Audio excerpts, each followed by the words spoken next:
সাংবিধানিক সংস্কারের বিষয়টার দিকে যদি আপনারা নজর দেন, স্ক্রিনে সাংবিধানিক সংস্কার, রাষ্ট্র ব্যবস্থার, জি এখানে এখানে অনেকগুলো বিষয় আছে।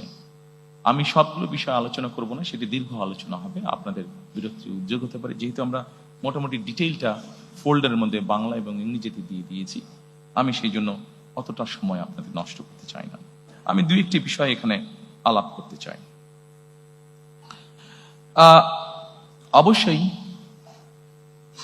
শহীদ রাষ্ট্রপতি জিয়া রহমান যখন দেশ পরিচালনার দায়িত্ব পান, যেহেতু আমাদের দেশের অধিকাংশ মানুষ মুসলমান, আমরা সংবিধানে সেই জন্য বিসমিল্লাহির রহমানির রহিম এবং আল্লাহর উপরে, সর্বশক্তিমান আল্লাহর প্রতি পূর্ণ আস্থা ও বিশ্বাস, এই কথাটি সংযোজন করেছিলেন।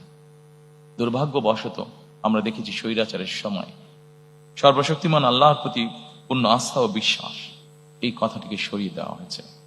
ইনশাআল্লাহ 12 তারিখের নির্বাচনে বাংলাদেশের জনগণের সমর্থনে বিএনপি সরকার গঠনে সক্ষম হলে আমরা সংবিধানে সর্বশক্তিমান আল্লাহর প্রতি পূর্ণ আস্থা ও বিশ্বাস, এই রাষ্ট্র পরিচালনার মূলনীতি হিসাবে আমরা সংবিধানে এটিকে পুনঃস্থাপন করতে চাই। সম্মানিত উপস্থিতিবৃন্দ, আমরা যেহেতু প্রথমে আমি বলেছি যে বাংলাদেশকে যদি গণতান্ত্রিক ভিত্তির উপর প্রতিষ্ঠিত করতে হয়, তাহলে অবশ্যই আমাদেরকে যে